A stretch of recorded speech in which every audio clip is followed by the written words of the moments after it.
Hey, good morning, everyone. Good morning, Professor. How Hi, are how you? are you? Good morning.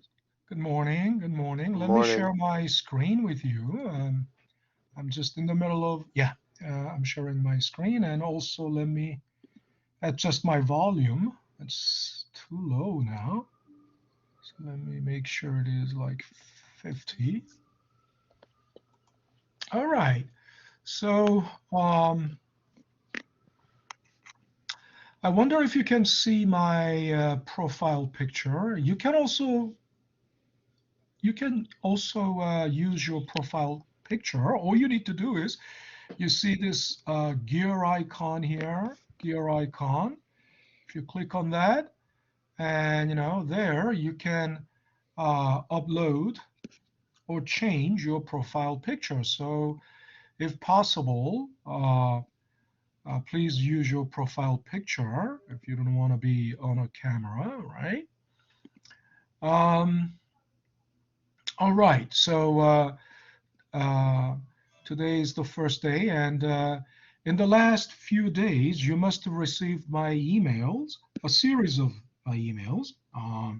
They may not have been received in the exact order I sent it out, but most likely you received it in the order. But basically,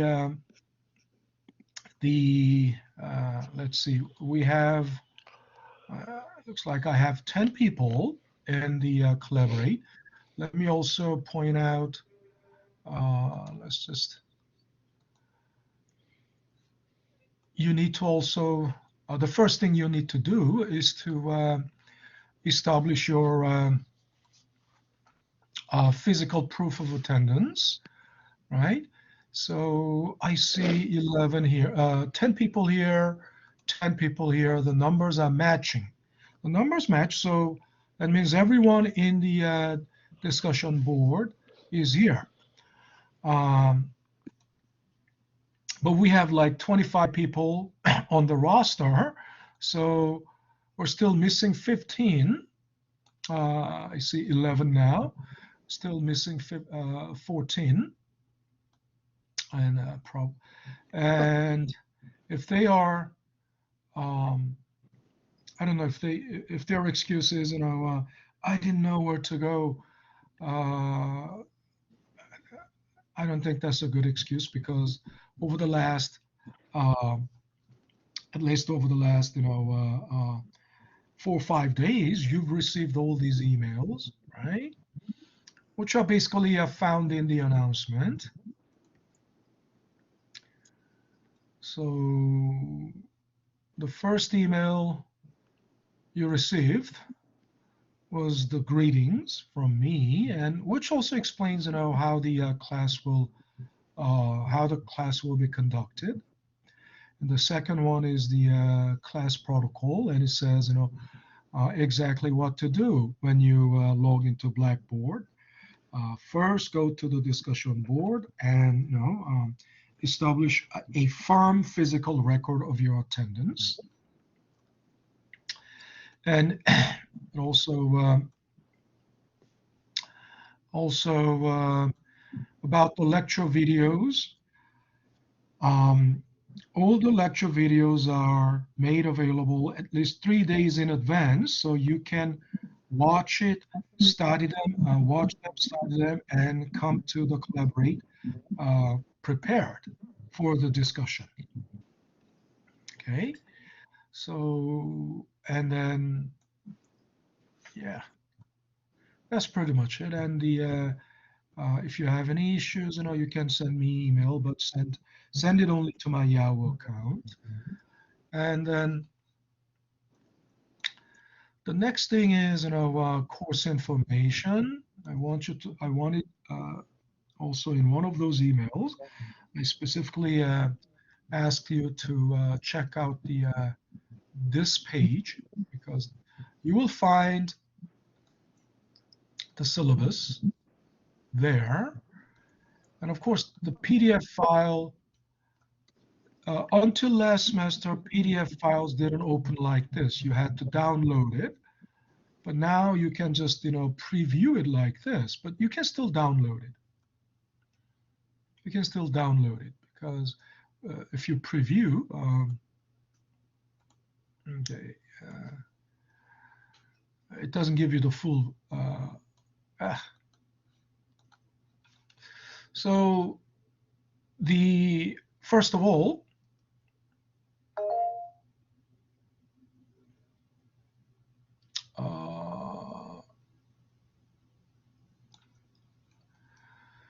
let me point to the let me direct your attention to the exam policy. There will be four exams, midterm, final, and quiz 1 and quiz 2. Midterm, final, quiz 1, and quiz 2. But even before, other than these four exams, there will be frequent self-diagnostic tests and homeworks on Connect. Now, midterm and final are 25% each, respectively. 25% of your semester grade. Quiz 1 and quiz 2, 20% each of your semester grade. So they add up to 90%. The other 10% comes from your attendance and participation. I didn't say participation here, but actually attendance is just 5% of your semester grade. And then the other 5% is participation, but the participation points have no bounds. Okay, the participation points have no limits. So basically, attendance and participation will basically add up to 10, but since participation points can have will have no bounds, and I also mentioned that in the one of those messages, that I will ask you constantly questions, and if you give me a great answer, you earn 2 points, and good answer 1 point, average answer 0.5. So if you give me 10 great answers, that's already 20 points. 10 great answers throughout the semester, right? If you give me, so think about it. You gave me 10 great answers, so you racked up 20 points, and you had perfect attendance, and that's 5 points. So that's 25. That's 25 already. And it's not going to be, that's 25 in raw 25 points, not, scaled down, not scaled down by this percentage. And think about it. The others are exactly weighted by these percentage. So that means, if you get 100 in the midterm and final, they will be scaled, they will be weighted by this percentage. So 100 points means 25 points, right?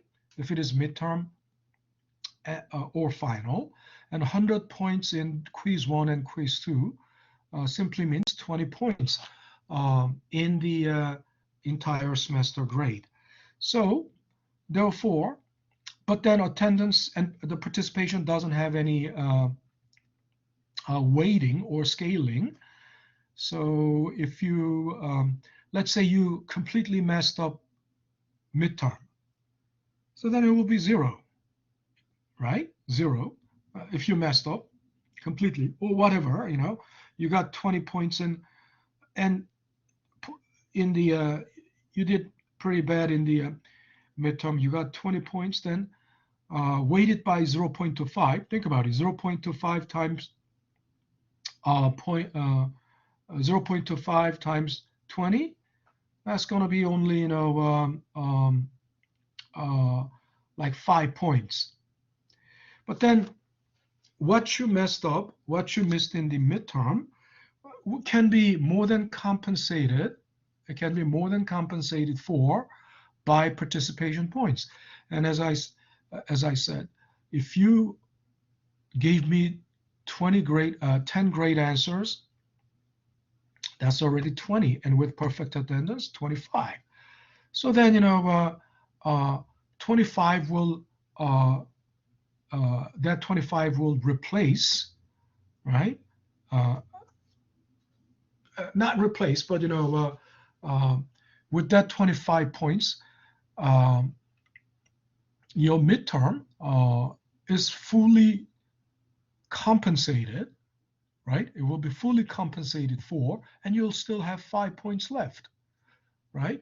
So that's how it's going to work. So giving, actively, getting actively engaged in the participation, that will be, there will be great last resort, right? In case, I mean, even if it is not the last resort, it will always be, you're basically you're, racking up extra points, right? Now, the textbook, okay, if you click on that, it's going to take you to the direct purchase site. You can also purchase it from the bookstore. Either way, it's fine. I heard that the price at the bookstore is 120 or something like that. If you purchase directly from McGraw-Hill, it's going to be like $100 because there will be about $10 for shipping. Okay, but it might take, the benefit of getting it directly from the bookstore is that you can get it right away. But if you buy from here, it might take 2 weeks because they will have to. It's not only shipping. Sometimes it can take more because if they are out of print, they will have to print the book again. So the time, the production time, and the shipping, it might take longer. An alternative is an ebook. The ebook, but the ebook is $130, I believe. But that will give you full year access. But if you, last semester, some students told me they could get only 6 month access, 6 month access. And as long as you are doing, as long as you're not gonna repeat this course, then I guess 6 month access would be good enough. And the student told me that he got the 6 month access for $50 or something. So you got multiple options. Okay. Now then, again, this part about how your attendance and participation will work, and the illustrations about these buttons or links in the left hand side, right, panel, left hand side panel of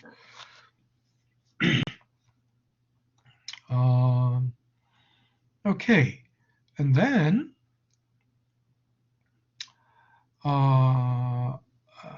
course materials, right? Of course.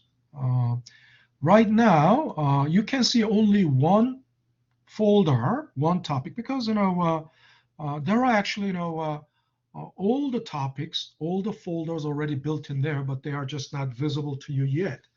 They will become visible on the scheduled date. Okay, exactly on the scheduled date, it will open. Now this one is already open, and you need to download these files, right? This is an Excel file. This is a PDF file. You'll need to download this file. This is also Excel file, I believe. And then these are the videos that are relevant for now. I think video number 1 through 4 have been available since Saturday, because I released them 3 days in advance. So today, it's a 2-hour class. I mean, it's 1 hour 40 minutes. But for 2 hours, you will see each video is like 30 minutes long. So that's why for today, the videos for today are number 1 through number 4, and they have been they have been available since last Saturday. Part 5 and 6 are for this Thursday, so they have been available since yesterday. Okay, so it's going to be like that. All the videos are released 3 days in advance. So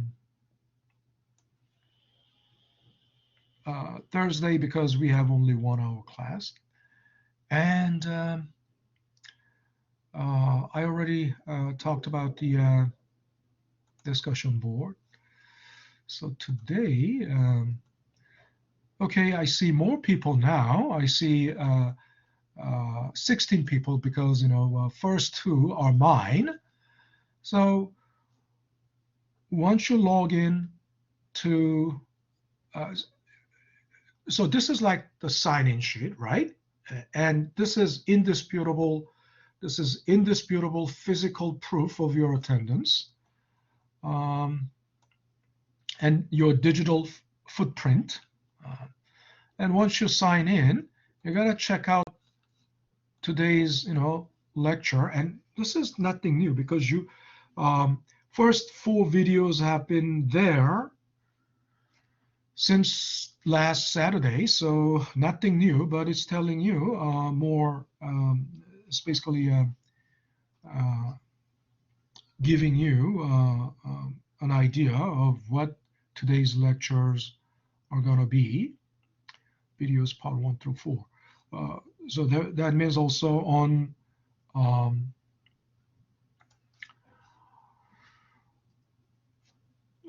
Thursday, there's going to be another folder like that, another forum that's going to open up. All right, so without further ado,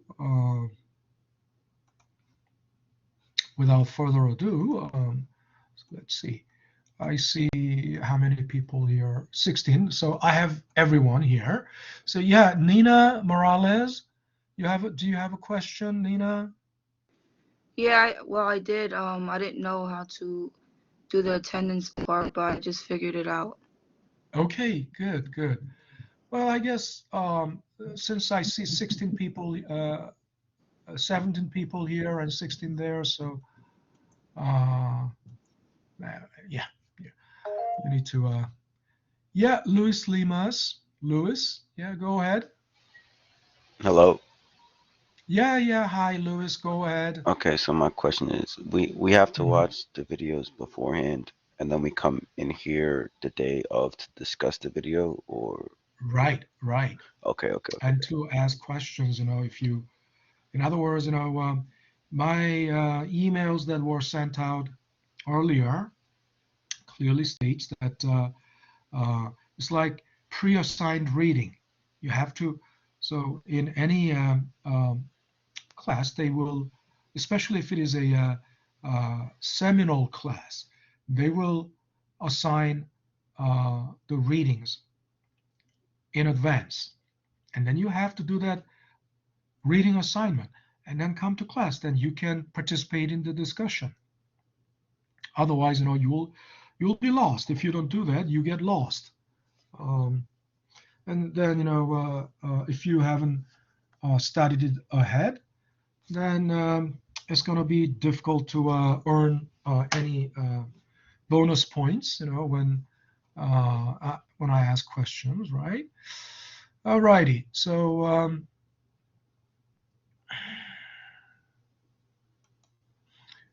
just to so here, just to make just to confirm that everyone understands, and I believe everyone is. Here it says create thread, right? It's not standing out from the background. I mean, there's no, when you bring your cursor right on it, right above it, then the border or the background changes from the general background, so you would know. But it doesn't look like any button, but that's the button. That's the link. Right? And there you go. All righty. Now, so I will have to assume that you have all watched the video. So let me start with.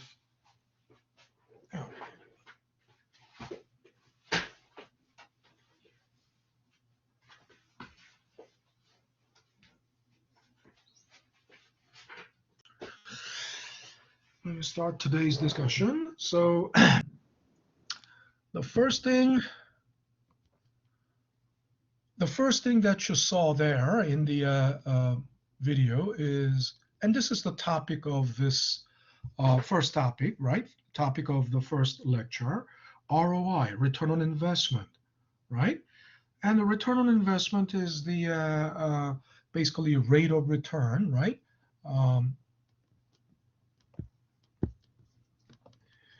In other words, it has to be in percentage.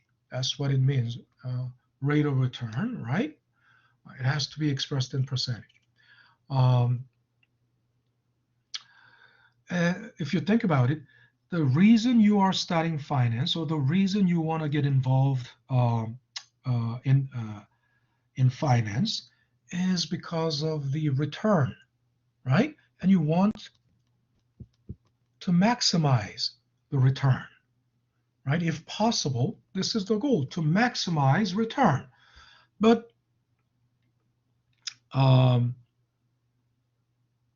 there is another condition to that. You know, if you want to maximize your return, inevitably, as the old saying goes, right? The higher the return, the higher the risk. So then, if you have high return, but if the risk is also high, and suppose your return is very high. I mean, what is maximum? Of course, maximum, there is no line you can draw. Maximum means, you know, maximum possible return under the given risk, right? So the point is, you want, if possible, you want to maximize your return while minimizing your risk, right? You want to maximize your return, right, while minimizing your risk. So that's another question. We're gonna talk about this much later, but how do we minimize risk? I mean, think about it. There are two ways. There are two ways you can maximize return. One is one way is if you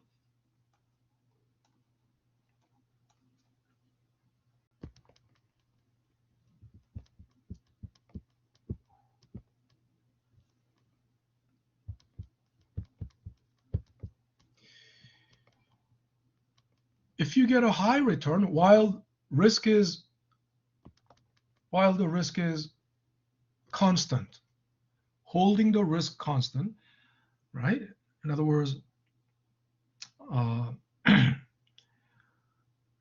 as long as risk is not increasing, right? While the risk is constant, if you increase the return, obviously the whole ratio, the whole ratio will go up, right? The whole ratio will go up. Another one is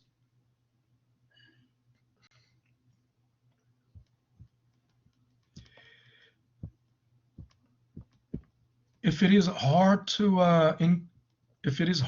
increase return, and there are there are times when your portfolio cannot, see any positive return. Even last week, the entire market was crashing, almost like, not crashing, but, plummeting. I mean, just over just 1 week, all three market indices, NASDAQ, S&P 500, Dow Jones, they all lost at least 10%. NASDAQ lost the most. NASDAQ lost, at least like 15%.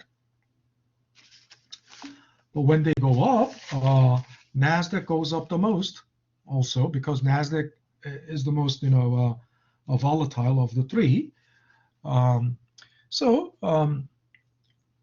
in the market situation like last week, it's hard to increase the risk. So in that case, let's say risk is, return is, relatively constant.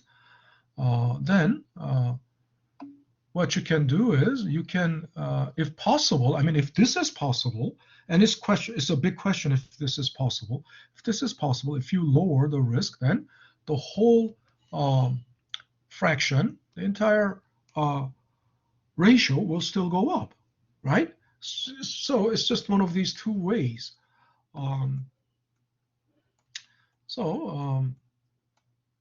that we're gonna be talking about that much later. But at this point, how do we measure return on investment? Okay, I hear a lot of things, I cannot see, because when I'm just like what you see, since I'm sharing my screen, what you see on your screen is what I see on my screen. So what's going on? Yeah, group. Okay, so I thought you were righty.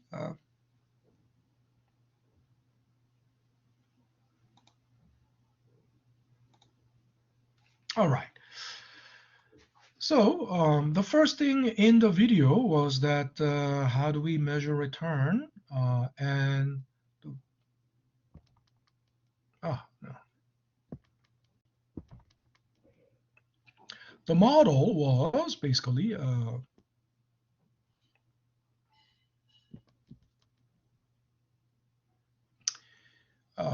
PT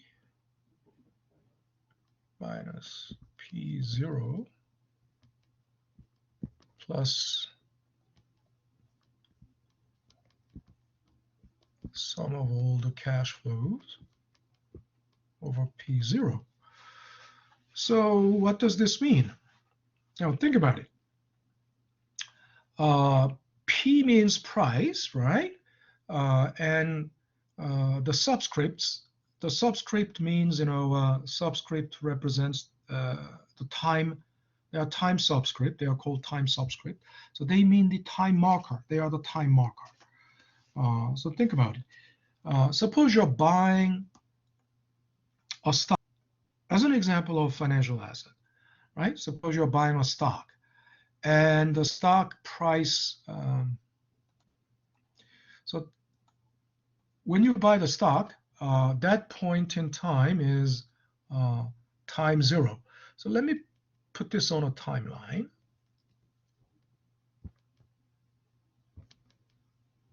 Time 0, 1, 2, and so on. And let's say this is time 10. And time 10, that's uppercase T. What does, so this is, it's like this. Suppose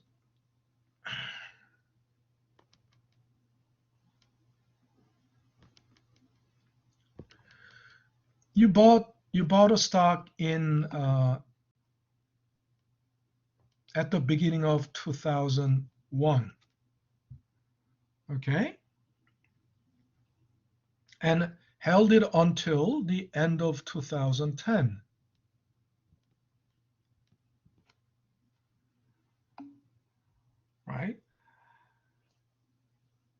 then that means,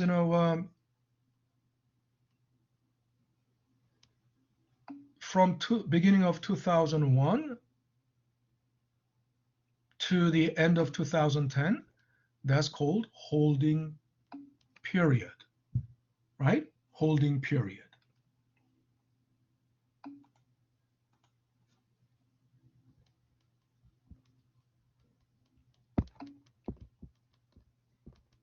And that is, obvious why it is called holding period, right? That's the period during which you were holding the asset.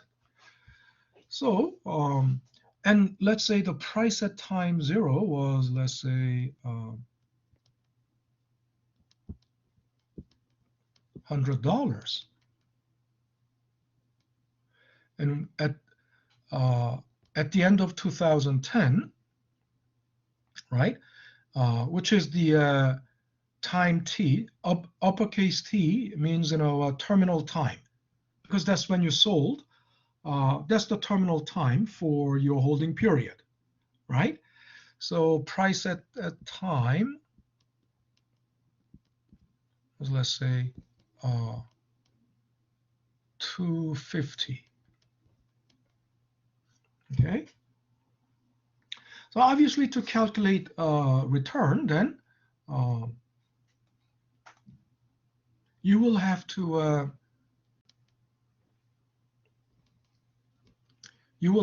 find, how much your stock gained, right? How much the stock gained. So subtract P0 from PT, right? And you will have to divide it by, you'll need to divide it by the initial investment, right? This is your initial investment, isn't it right? That's the purchase cost of the stock, which is your initial investment, right? And next question is, what is this? Right? That means sum of all the cash flows. Sum of all the cash flows during the holding period. So think about it. The holding period was 10 years. So actually, the better notation is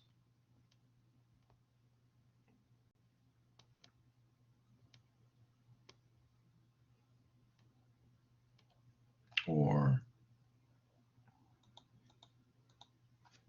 as a generic notation, right? It has to be T here.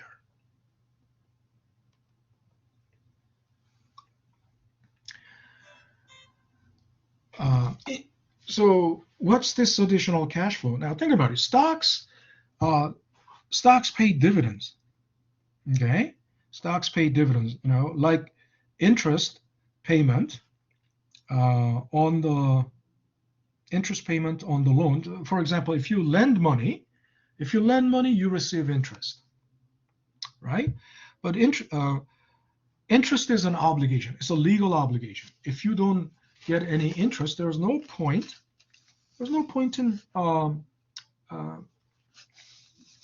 lending money, right? You're not going to lend money if you don't get any interest on it.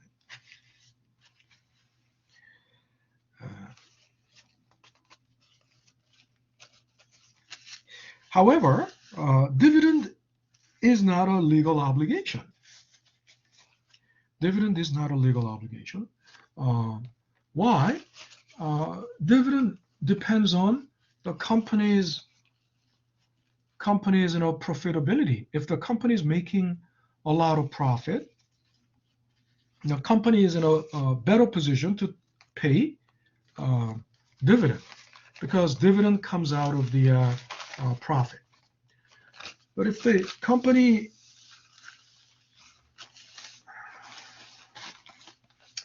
isn't making any profit, they have no money to pay out dividends from. They don't have anything to pay out dividends from.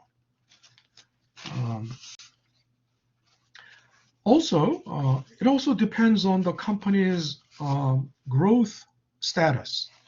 Now, if the company is a fast growing, it's called growth farm. If the company is fast growing, then even if it is profitable, is not going to pay out dividends. Why? Because they need to plow back everything that they earn, right? They need to plow back everything into growth, right? They will need to plow back everything into expansion of their production capacity so that they will be have bigger revenue, bigger profit in the future. So a growth firm doesn't pay out dividends. So most of the times it's the mature firms that pay out dividends. And if they pay out dividends, right, it's not a legal obligation, right? So they may or may not pay dividends.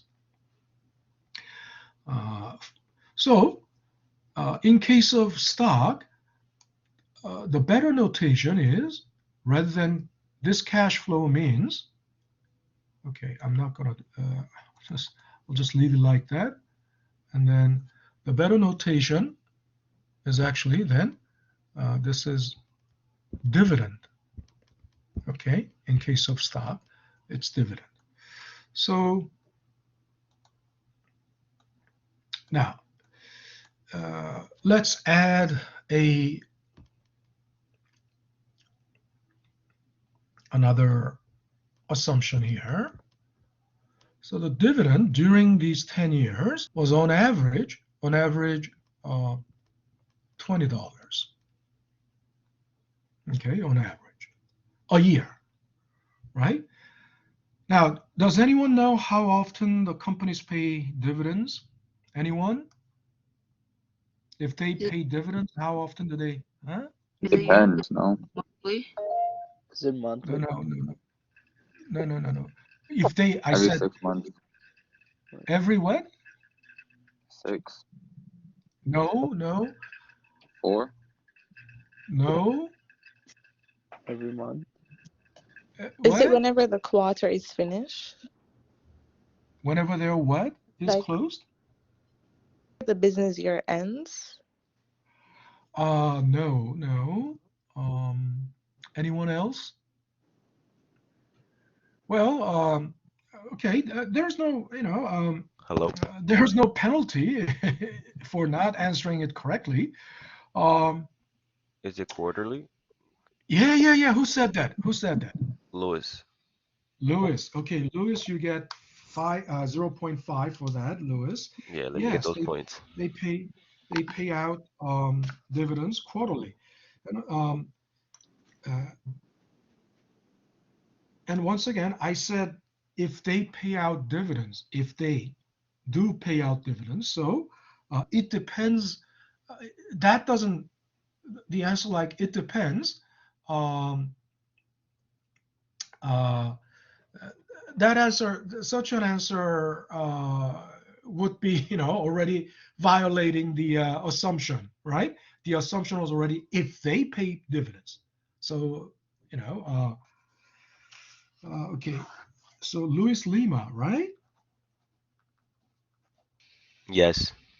There's only one Luis in this class. Okay, so Luis Lima. Okay, all righty. I don't see any other Luis.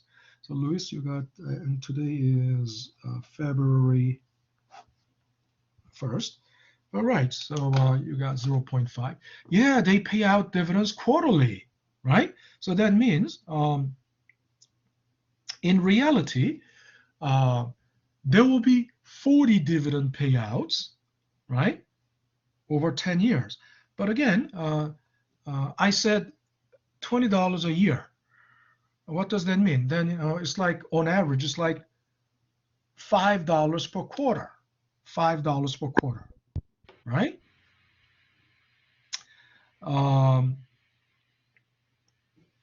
Of course, the dividends depend on the amount of dividend. In other words, how much is paid out as dividend depends on their dividend payout ratio and how much their net profit was. But then again, we'll just assume that the dividend is relatively constant. And this is really hefty dividend. If they really pay out like $20, that's unrealistic. Usually, even companies like Apple, they pay out like 25 cents per quarter. So at best, annually, it would come to just about $1. Think about it. Every quarter, the company's a profit. The profit will change every quarter. So depending on how profitable they are, the actual dividend should vary. But the thing is, in reality, that's not how they pay out dividends in reality, because in reality, regardless of their profit level, they just pay out constant amounts. In other words, they pay out predetermined amounts, which wouldn't severely deviate from their expected profit. So anyway, now then let's think about what is the rate of return for holding this stock for 10 years. In other words, we want to find no.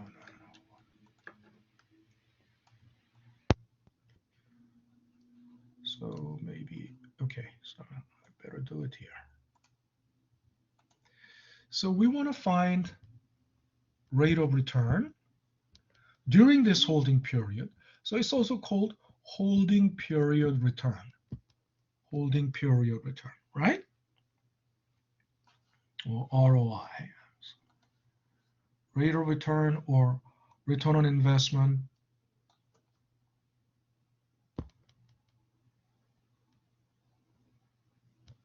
ROI during this holding period. So hence holding period return. So then, okay. So what was the PT?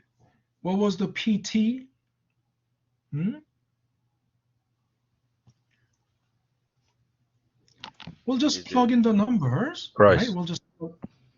I know, but PT is of course P0 is also price. PT is also price. PT is P sub T, right? P subscript T. I told you this is the price at the end of the holding period, right? That means holding period ended at the end of 2010. That means you sold it at the time. And what was the price at the time? It was 250. Yeah, I just said that. So think about it. We are trying to plug in the data.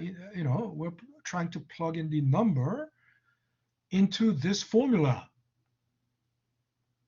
right? So the first thing we'll have to find what was the and we know PT is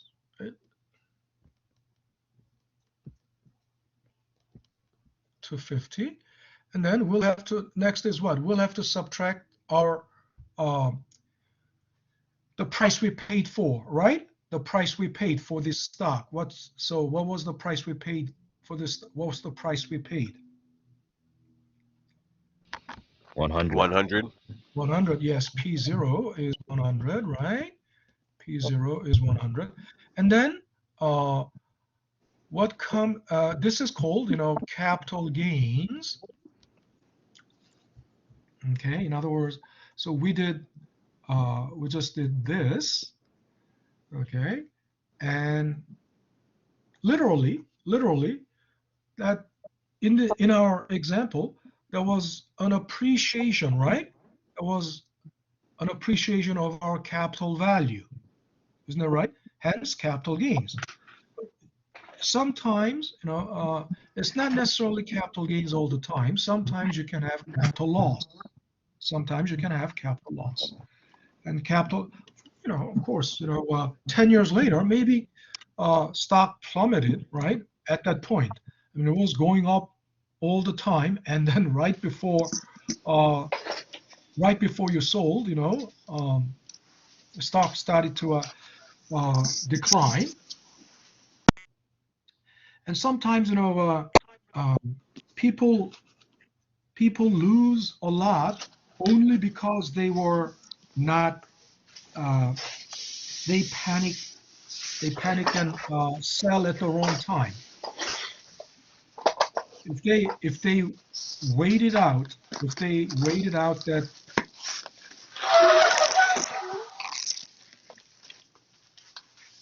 all right, if I believe one of your microphone is not muted, right? So if you're not speaking, please keep your microphone muted, right?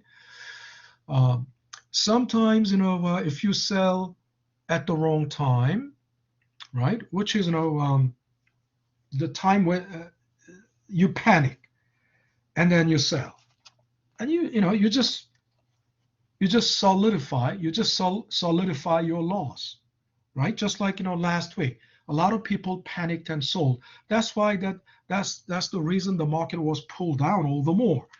They didn't have to sell. Because why? It was the Fed was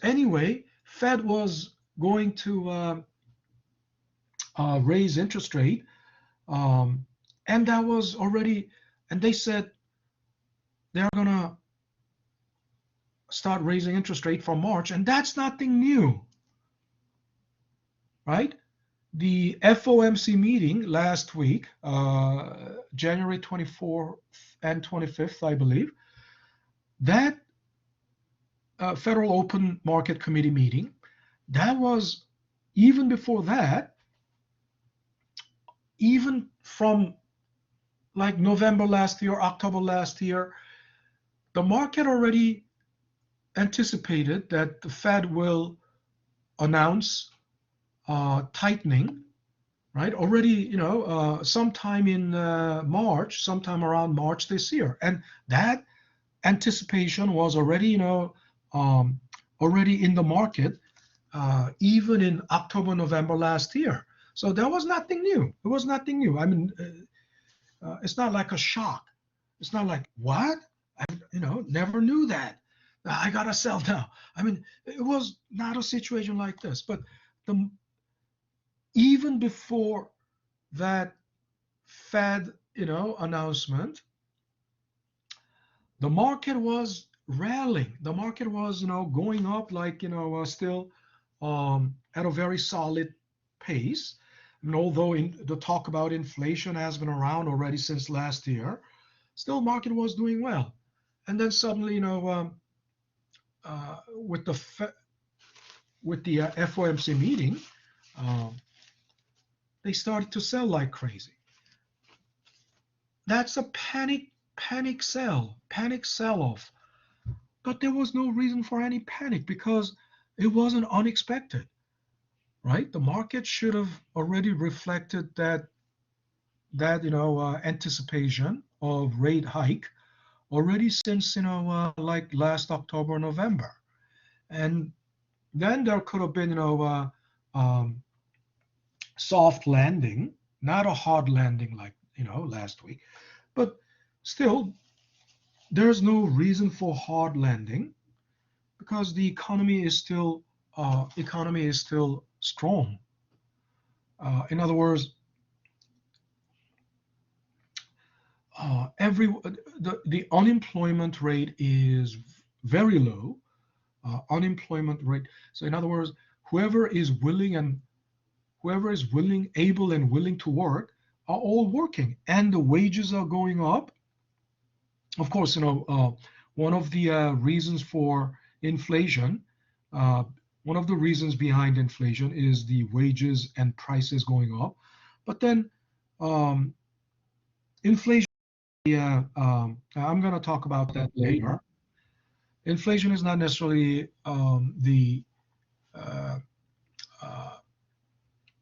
people generally think inflation is a bad thing. No, inflation is not necessarily a bad thing. High inflation is a bad thing. 6%, 7% inflation is a bad thing.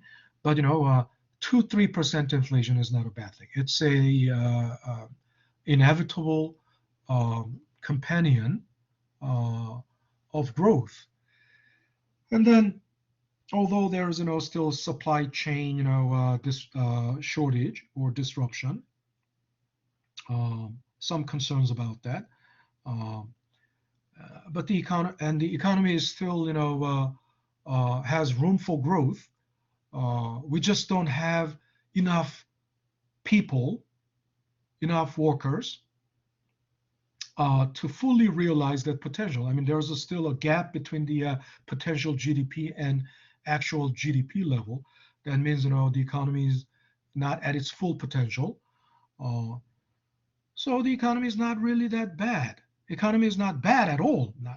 And then, so there's no reason for panic sell-off. The panic sell-off was all caused by the people who are just trying to preemptively cut off their loss in case the price falls. But if you waited out, the market rebounded, since like the day before yesterday, right? Of course, to climb back all, what was lost, 10%, 15% from to claw back, it will take probably, at least 6 months, probably, just to get back where it was at the, the highest point. But I'm digressing too much because I was talking about the capital gains and capital loss. Capital loss, it can happen. Okay, now, but think about it. Capital gains and capital loss are basically two sides of the same coin. I mean, it can be positive, it can be negative. If it is positive, right, it's called capital gains. If it is negative, it's called capital loss, right? So capital loss is negative capital gains. And then we must divide it by, of course, we must divide it by, of course, the price you paid. Is that all? Is that all? Now, what was the model? Is the model complete? And the model was like this. So looking at this, is the model complete? Is this complete? No. Yeah, so what's missing? What's lacking? The other half. What's the other half? I don't know what that sign is called, but you add in the numerator, you add the, yeah. This means, summation, right? That means, summing up every cash flow during the holding period. And I said cash flow in stock is dividend. Okay? Think about it. There were, and this is annual dividend, right? Annually, $20, right? So for 10 years, and that's, on average annually $20. For 10 years, how much would that be? 200. 200, yes. That's going to be 200. And who is this? Saurav. Okay, let me check your...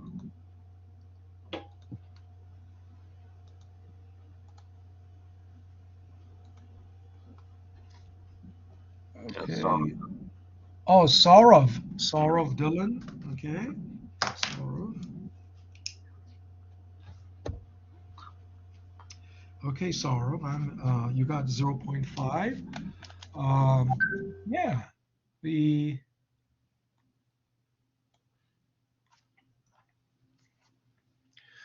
So now,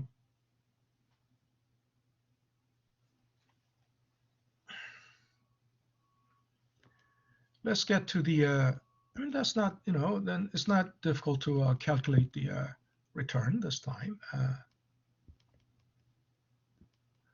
So that's capital gains is 150, right? Capital gains is 150. And then 200 for all the dividends, right?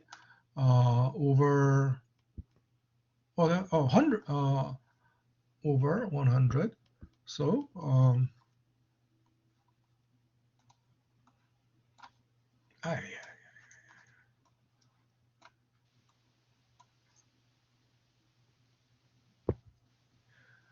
so that's 350%. We you can easily because it's 350 over 100, right? So that's 3.5, 350%. So this is the holding period return for this example, for this asset, for this stock, for holding it for 10 years, right? Now, once again, Sarov just said he doesn't know what the symbol is, but look, this summation notation, summation sign is this. For example, if I rewrite this, rewriting this.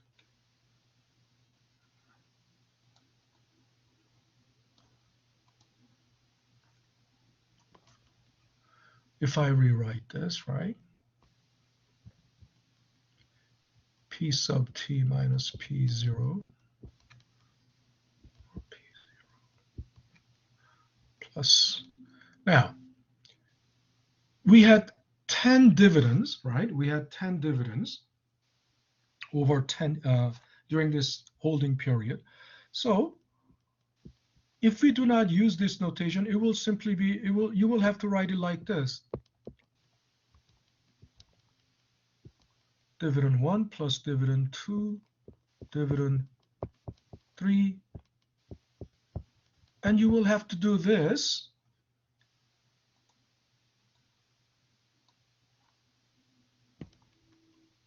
You will have to do this all the way up to dividend 10, right? And which is not undoable. I mean, some people might say, what's wrong with that?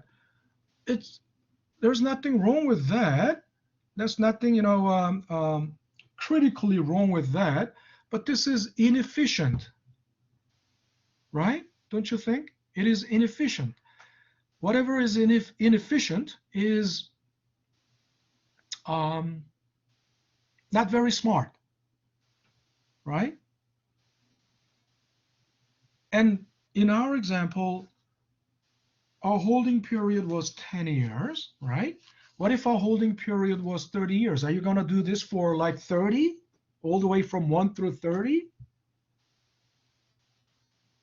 It's not that it is, undoable, but it is just tedious and inefficient. It's just tedious and inefficient, right?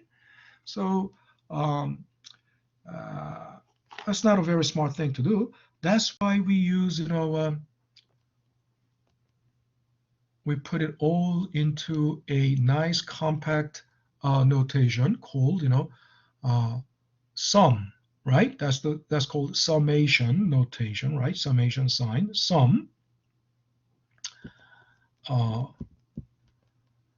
And that's Greek character sigma. So what does, think about it. Sigma is S, right? So that stands for sum.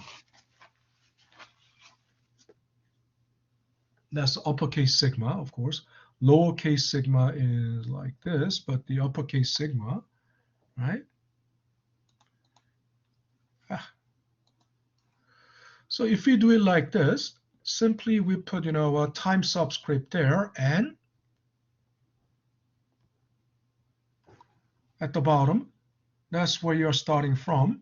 So time runs from 1 through uppercase T.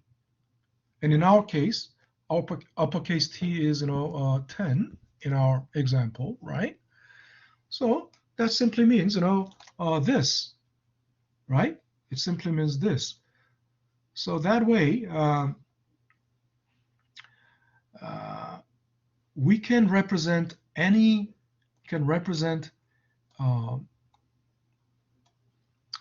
any example, any situation. I mean, holding period doesn't need to be only 10 years. It can represent any, right? Holding period return, right? It can represent any holding period return, regardless of what T, uppercase T might be. All righty, so the time is 12:05 already. I thought I would start the break at 11:55. So kind of past the time to take the break. So let's take a 10-minute break. 10-minute break, and so it's going to be 12:15, right? We're going to reconvene at 12:15. Okay. All righty. 10 minutes.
Oh, I've been speaking all this time, but I just said, we're back, and I was calling out to Justin, but my microphone wasn't. My microphone was still muted. So Justin, are you there? Justin? Justin? Hello? Yeah, hi, go ahead. Hi, I just want to clarify if the homework is coming directly from you or McGraw. There are, okay, most of the homeworks are basically the end of the chapter problems on McGraw-Hill, on Connect. And there are self-diagnostic tests, self-diagnostic practice tests coming from me on the blackboard. Okay. So actually, none of the, there's no McGraw-Hill chapter problems assigned just yet. Only after we get to topic 2, then the Connect chapter problems will be assigned. It will be quite a while until then. But it will be throughout the semester constantly. There will be constantly. You'll be reminded. There will be a reminder, constant reminder to work on the chapter problems. Okay. Anything else? All righty. So then let's get back to. Let's get back to this thing. Today's topic. Okay. Let's make it 75%. All right. So now we understand what holding period return is.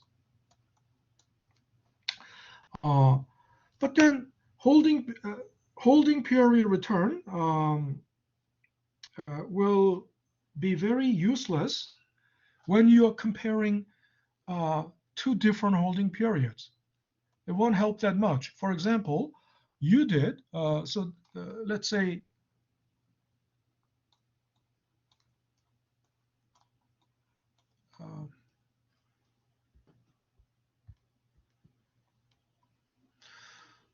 this was you, okay? This was you, and your holding period return was, your return was 350%, but that's for 10 years, right? That's for 10 years. But what if your friend, your friend had, like, you have a friend who did,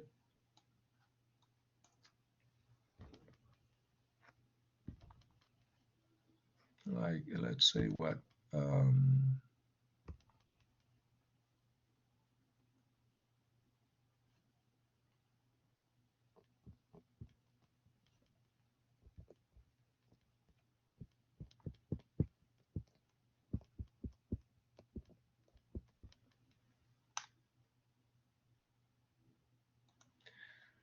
so this will be clearly, this will pose a mind-boggling situation.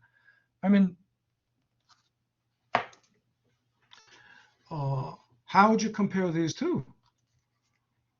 You did 350% for 10 years, over 10 years, and your friend did 200% over 5 years. And of course, then,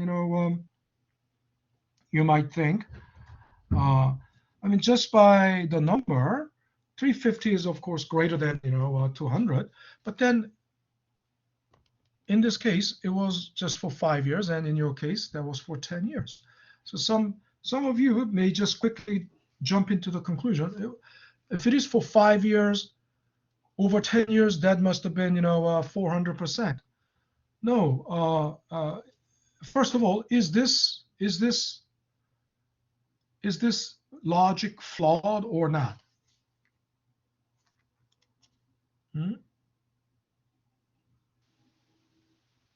Are you there? Nobody's saying anything. Can you rephrase your question? It seems flawed just looking at it quickly. Yeah. How it is? Why is it flawed? I would just divide 350% divided by 2 to get the 5-year number. Yeah. Again, but then still, then look, yeah, there. I guess I know what you're saying, but if you divide it by 2, it's like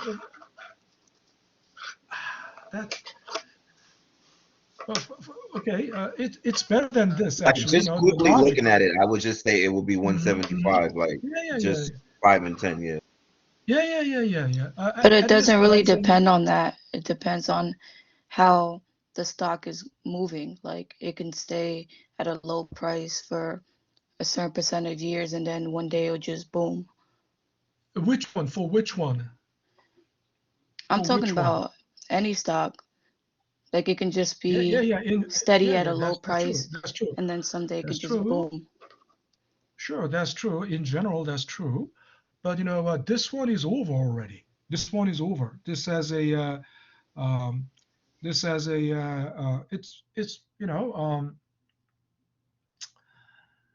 uh, this one is a done deal. I mean, it was you already,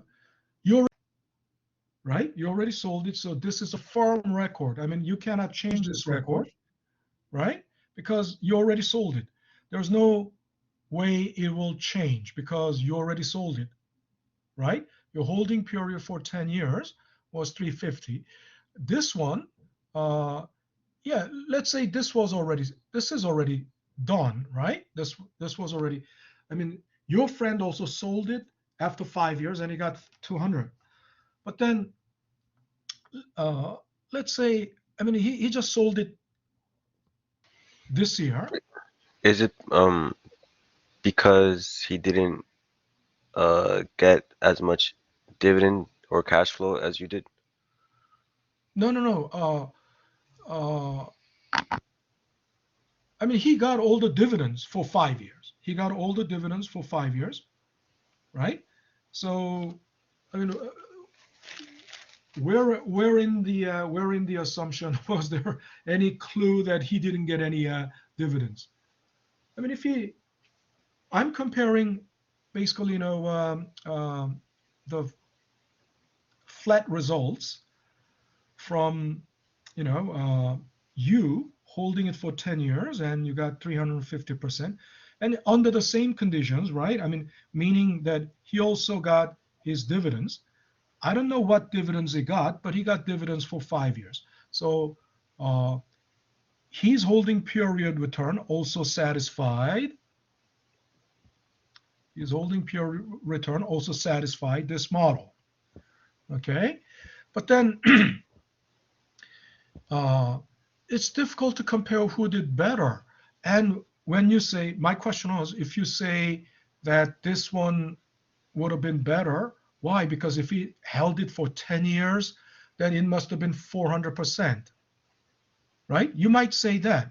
Just like someone said, you divide it by 2, right?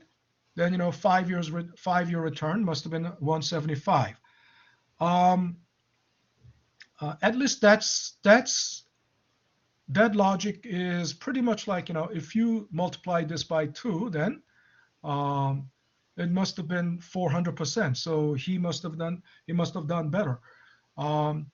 Again, they look like the same logic, but it is flawed for this one. It is flawed for this one, for the second one. Why? You never okay, you never know what his 10 years might have been. Okay? Because the last price might end up changing, right? Exactly. In other words, after 5 years, look, after 5 years, we don't know there is no guarantee that the stock will behave like it has behaved for the first 5 years, right? Next 5 years, the stock will behave quite differently. So you cannot simply multiply it by 2. Okay, so that's why I said that logic was flawed. And in the first case, first example, you cannot just divide it by 2. I mean, that's a simple, that's a quick thinking, but then, technically, that is not what 5 years would look like. I mean, 5-year return in this case would look like. Because actually during the course of 10 years, the price movements and we'll have to look at where was the price in year 5, at the end of year 5. That was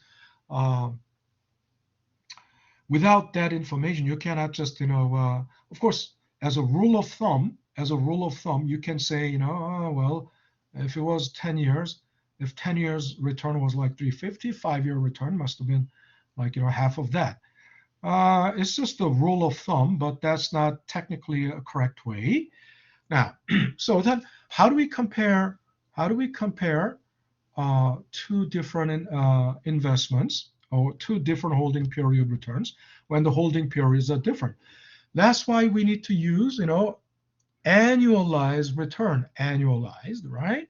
So annualized means, it's different from annual, actually. People use it interchangeably.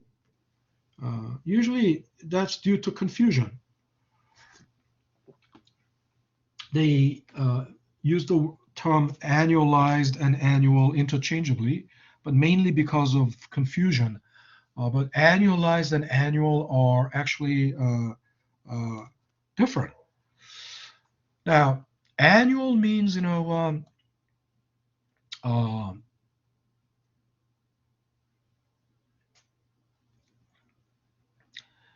annual means year to year.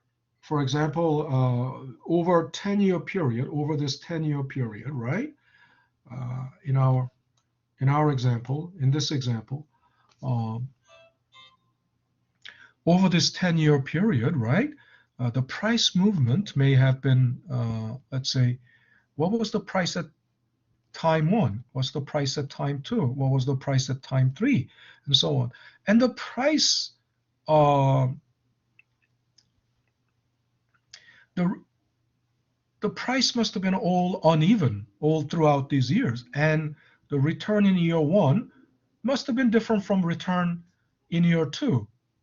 And which must have been different from year 3, between year 2 and year 3, and so on. So basically, when we say annual return, we are looking at year to year, actual year to year return. But when we say annualized return, we are taking average of all those annual returns, right? So then we need a different measure. In other words, you cannot simply divide. You might think, oh, it was holding period was 10 years, and then since the return was 350%, if you divide it by 10, then that must be the annual return. No, you cannot do it like that. And I will explain to you why.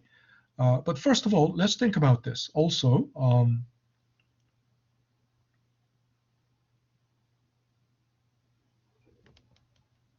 So when you look at this timeline, right? Looking at this timeline, the start of this timeline is the starting point of this timeline.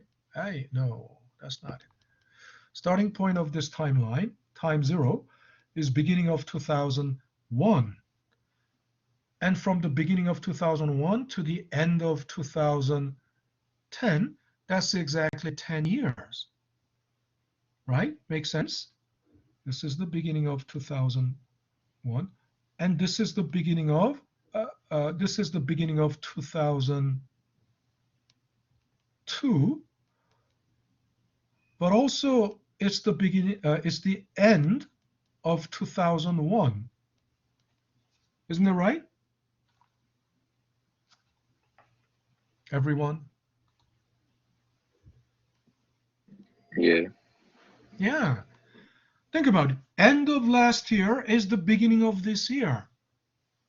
Is there any question about it? End of 2021 was December 31st, 11:59 p.m. and then 60 seconds more. So in other words, midnight, December 31st is the same thing as 0 hour, 2022. Right? Does that make sense? Yes. Yeah. So we have to be very careful about when we say 2001 or 2002, because if it is beginning of 2001 until the end of 2010, it makes exactly 10 years. But if we say, if we start counting from end of 2001, if we start counting from that point to the end of 2010, it's not 10 years, it's going to be 9 years. It's going to be only 9 years. So another way of saying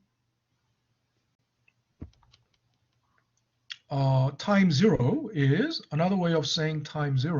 also end of 2000. From end of 2000 to the end of 2010, then it's going to be 10 years exactly. But if it is from the beginning of 2000 and to the end of 2010, then it's going to be 11 years. So always make distinction. I mean, are we counting from, what is time zero? Is it beginning of 2001 or beginning of 2002, right?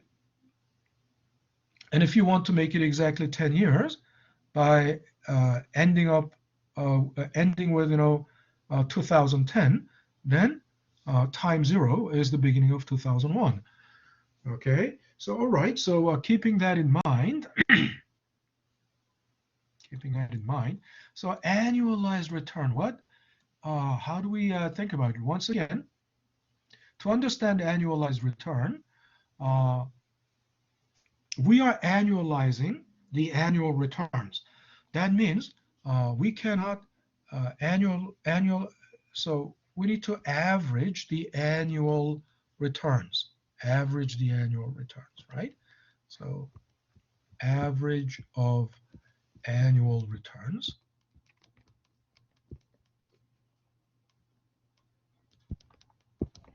So it's not the same thing as just dividing holding period return by the number of years, right? You cannot do that because this doesn't mean anything, because even the average, suppose when we are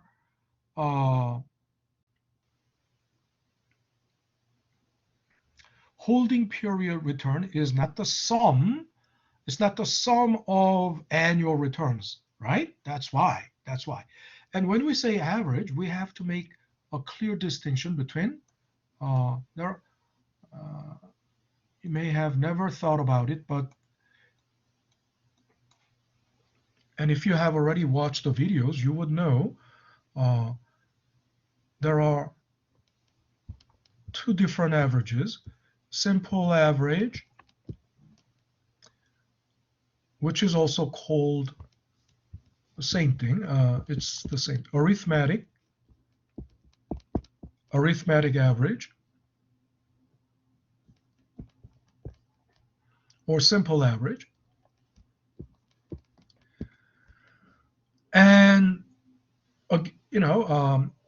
as opposed to simple average, there is weighted average.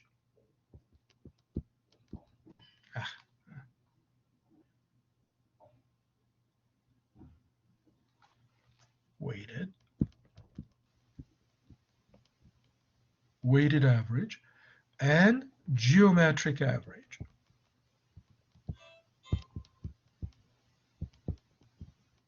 Okay. Now, in a broader concept, geometric average is also a kind of weighted average, but weighted average. Let's think about the weighted average. That's what I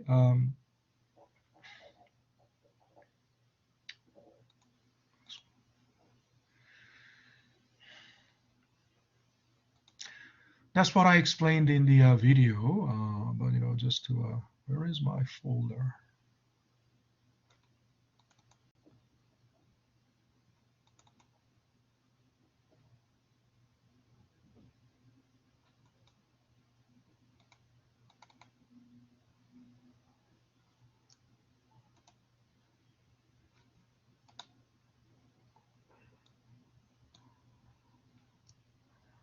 Now,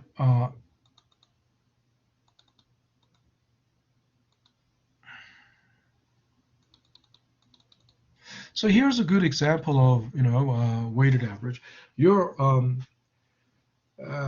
almost running out of time, so we'll have to talk about this next time. But it's all been already explained in the video, so you have to watch it. If you haven't, please watch it. And one good example of weighted average is the your GPA. And please watch the video if you haven't to understand how your GPA is calculated and why it is an good example of weighted average. Okay, the time is already 12:39. So I guess I'll have to call it a day here. Any questions so far? Any questions? Professor, I have a question. Yeah. Who is this? This is Saurav. Saurav, okay, go ahead. So for next class, we are watching all the 6 videos. So 4 videos. Yes. Okay. The first 4 videos were already for today, Okay. right? Mm-hmm. But if you didn't, please watch them, all of them. Okay. All right. And do we have any Alrighty. weekly assignments or? No. Okay. As I said, until we get to topic 2, there is no assignment. There's no connect assignment, no chapter problems. There will be until we get to topic 2. There will be 2 self-diagnostic tests, but not yet. Right? There's nothing just yet. All right. Any other questions? And I just wanted to make an announcement for fellow students. Yeah. I Go made a ahead. WhatsApp group, so I posted the link in the chat. A lot of students already joined us in that group, so if any of us would want to join, they can. I've already posted the link in the chat section. So. All righty. All right. Everyone heard that? Everyone heard it? All righty. So if you don't have any further questions, have a great afternoon. I will stop sharing, stop Thank you, recording. Professor. Have a good All one. right. You're welcome. Take care. Have a great afternoon, Bye. Zachary. All righty. Have a great night, great- Professor. You too. All Bye. righty. Have a good day. You too. Take care. All right. All right, Louis.